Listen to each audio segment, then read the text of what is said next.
Hey guys, Dowsy here, and welcome back to the home of super educational Dead by Daylight killer content here on YouTube. Today, I am going to be playing versus a competitive Dead by Daylight team. Meet Team Instant Dodge, Veritrack Disco, Chaos Nightmare, Jay, and Team Captain Free Kill, the best, in my opinion, North American competitive team in Dead by Daylight. Potentially the best in the world. For those who don't know, I have a background in esports shoutcasting.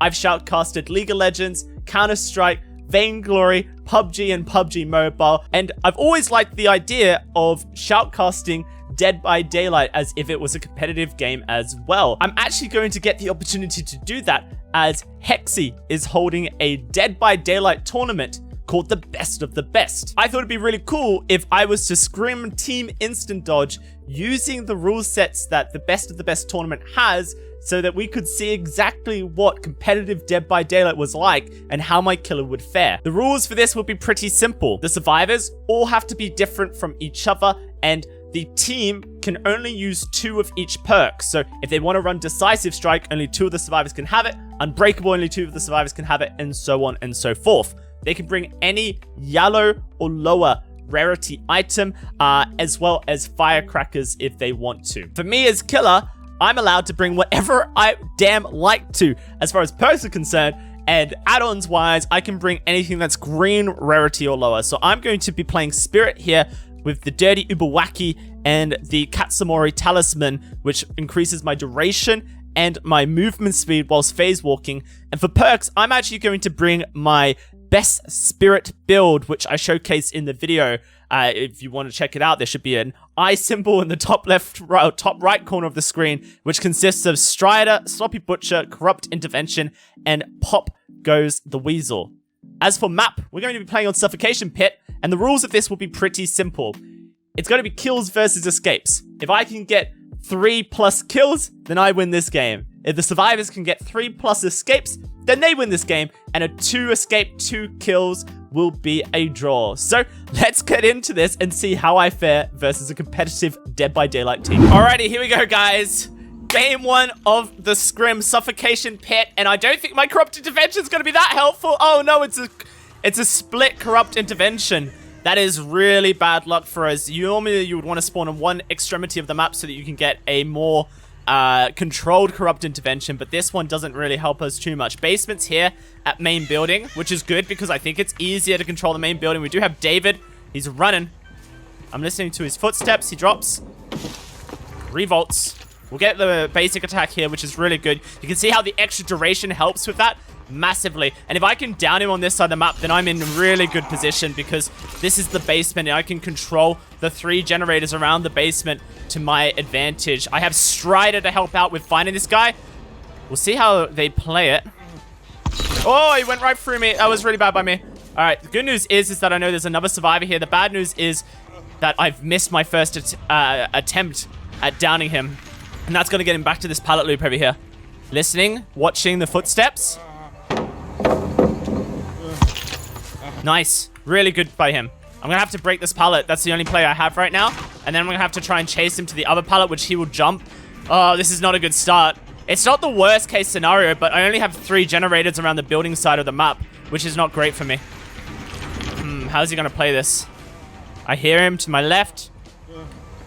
There it is. Perfect. That's what we needed. I'm looking around to see if there's anyone here to pick him up. I don't think there is. So we're going to go straight for the basement hook here and try and snowball some pressure. Now, the thing about competitive play in Dead by Daylight is nothing like solo queue. These guys, they have callouts for literally everything you could imagine in this game. And they are going to be able to play a pixel perfect game with communication, which I will struggle very hard to actually be able to counter. And so because of this, I am going to play like an absolute scummy killer that is going to try and confirm second stage on this guy immediately, if possible.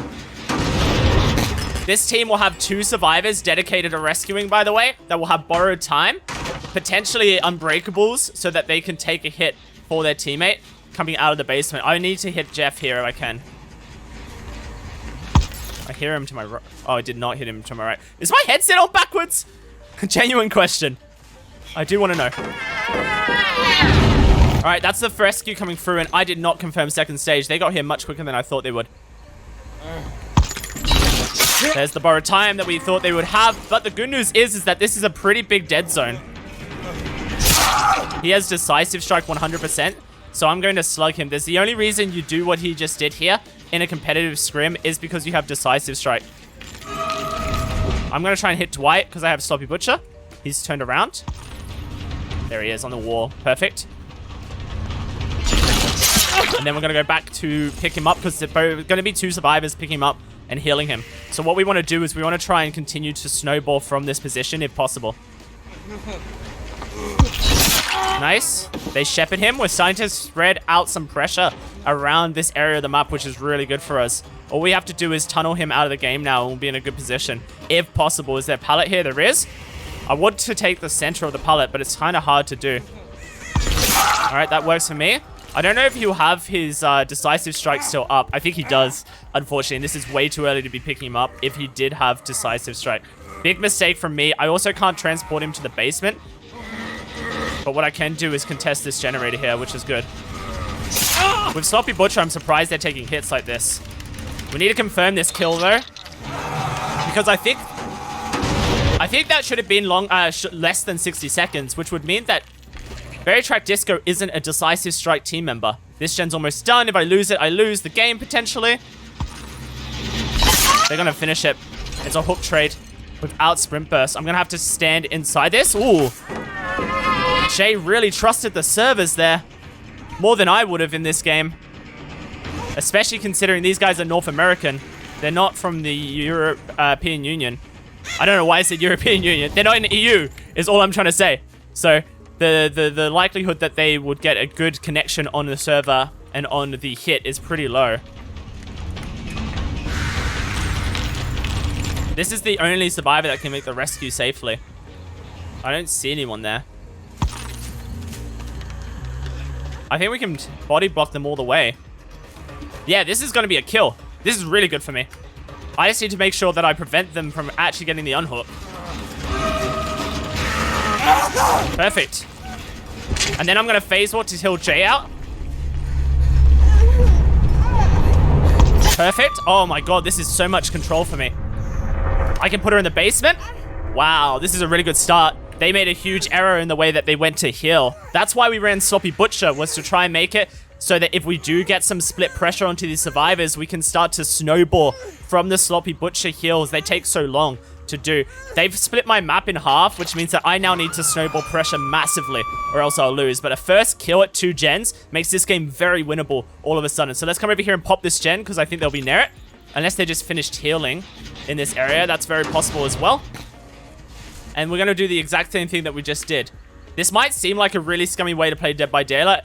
It's not your normal game. This competitive method is very, very different. They're actually rescuing at the moment. So what we're going to do is phase walk straight over. Oh, a deliverance play. I love that so much. Let's hit Jay. The Dwight here. And because there's really no gens here that I need to protect, actually confirming a down on the Dwight would be just as effective as confirming a down on the Nero, I feel.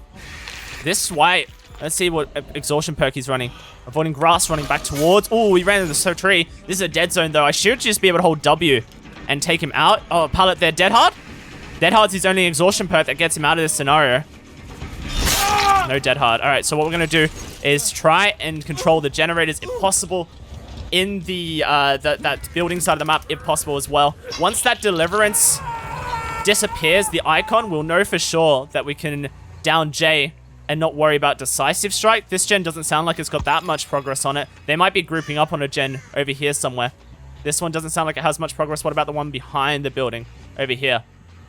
No progress over there either. That's very strange that they're playing it like this. All right, that's Jay's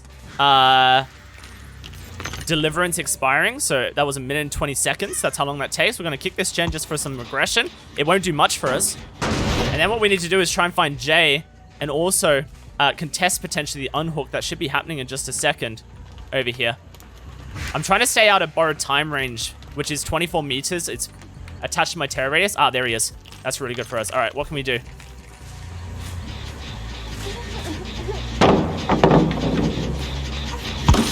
Perfect. Perfect play right there. And If Chaos Nightmare goes to second stage, we're in a really good position here. I think I'll pick up and use Pop on this generator. Slugging's not a bad idea, but I'm running a 50% chance that the survivors here don't have Unbreakable. And I don't want to risk it when there's this position of power that I have between these guys. Where is Free Kill? Why are they leaving Chaos Nightmare on the hook for so long? I do not understand at all the reason that they're playing like this. Oh, that was a bad whiff. I really wanted to confirm an attack onto the Jeff, but we just didn't get the chance to. We're gonna come over here and make sure that we can hit the Dwight off the hook. He won't have borrowed time, remember. Okay, he's sprint bursted. Not much we can do about that. I think Dwight won't have decisive. Man, it's so hard to know. So this Nia 100% should have decisive because she's the one who was running Deliverance. And if you run Deliverance in competitive, the chances are you're running decisive, right? Oh, she had life. Dedicated grab because of life. That's so frustrating. But that is dedicated service. That's just what happens. You run dedicated service. This shit happens, dude. She vaulted. She'll go to the window. Perfect. Look at that. Perfect tracking. We made some mistakes, but we got there, and I think her decisive strike should be up as well.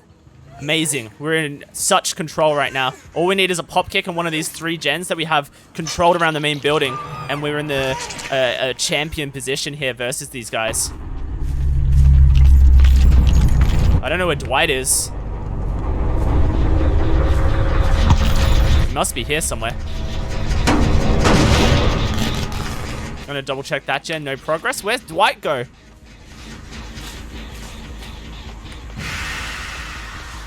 I have no clue. But all I know is that this is probably the best result I could have hoped for on this map versus these guys.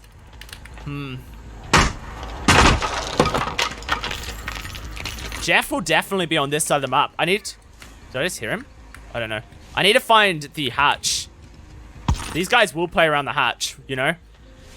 There's Jeff. I can see him. There's no way they have Unbreakables ready to go. Sorry, Adrenaline's ready to go. Wonder what exhaustion perk Jeff is running here. I need to slug and identify hatch or else I can't get my 4K. That's the only way you win in comp. And whilst I hate to play like this, it feels really scummy. In competitive, it's all about win or lose. Who's better in this scenario? And this is how we have to play it out. So, we are going to look to try and find the Dwight who was working this gen over here last time we saw. Seems like he's come back to it because that's more progression on the gen. Scratch marks behind the main building. Let's see if we can't locate him here. I hear him. They had Unbreakable. There's the Dwight on the floor. Now we have to go back and hit down the Jeff. And Jeff might also have Unbreakable. So it's not like this is a sure bet of a system here. And because Jeff might have Unbreakable, I'm actually going to come over and kick this gen again. And just look around the area because I assume one of them knows where the hatch is. These guys are very good at communicating where the hatch could be and getting that information out there. But we may have got lucky that only the Jeff out of the remaining 2 survivors has Unbreakable. Or we may have got really unlucky. It's really hard to say which one it will be. We get to scout out for the hatch a little bit more on this side of the map, which is a good thing. For sure. We down Jeff over here. Not in the lockers. I would hear his moaning with Strider, and I could probably hear his breathing as well. The thing is, Jeff could just be working a gen, and that's not a... Oh, hatch. Okay, so now we know where hatch is. Where are the exit gates? Is there one on this side of the map? There is. Oh, that's not good, because they're split. They're split between the 2 sides of the map, which makes it very easy for a survivor to actually get an exit gate escape in competitive, which would be just as bad. I mean, I could 100% take the 3K and know that I have won this game versus this team. That would be a win in all rights. In all ways that you could say win, that would be a win. But I'm not sure if that's the way I want to have this game play out. Did I kick this gen? I did, and it is regressing. We know where hatch is and we know where Dwight is. Now we just have to locate the Jeff. Man. Trying to find a survivor who does not want to be found is one of my greatest weaknesses as a killer. My assumption is that Jeff has found Hatch as well. Oh, yes, he has. Oh, yes, he has found the Hatch. 100% he has. He was looking for a key, I think, to escape. Cheeky bugger! He'll make the window. What we want to do is perfect the pickup. Perfect. Phase walking. My spirit feels so good today. Let's get the Jeff hooked. Let's close the hatch. Dwight might have adrenaline, which is a possibility. So we actually don't need to close the hatch. We just need to pick up the Dwight, and that'll be GG right there. Wow, this is one of the best teams in North America, and I think I just played the perfect spirit game versus them. Apart from a couple of phase walking errors, I feel very good about that game. Very, very good about that game. GG, well played to Team ID. Spirit's my best killer, right? Spirit's my best killer, and it's one of the hardest killers, I think, to play versus in a competitive fashion as well. Plus, these guys, they've just woken up, so give them a break. Just woken up. They potentially haven't got the sleep out of their eyeballs. What we should do, I think, is do a second game and see what happens when they have re-coordinated. And I reckon they could bring it back to us. So let me know if that's something you want to see in the comment section down below. A second scrim versus Team Instant Dodge. We'll play a different killer as well. Maybe go Nurse? I think Nurse sounds good to me. Guys, thank you so much for watching this video. If you liked it, hit the thumbs up button, subscribe to the channel, and turn on notification bell. And of course, thank you so much to Team Instant Dodge for this scrim. Check out their links in the description below to all their social medias. They've been such a great sport letting me scrim them today. And whilst you're there, make sure you come and check me out on Twitch every Tuesday, Thursday, Saturday, and Sunday, live with variety, educational, commentary, interactive chat. Guys, I've been Dowsy. I'll catch you on my next video, or you can check out one of those over there.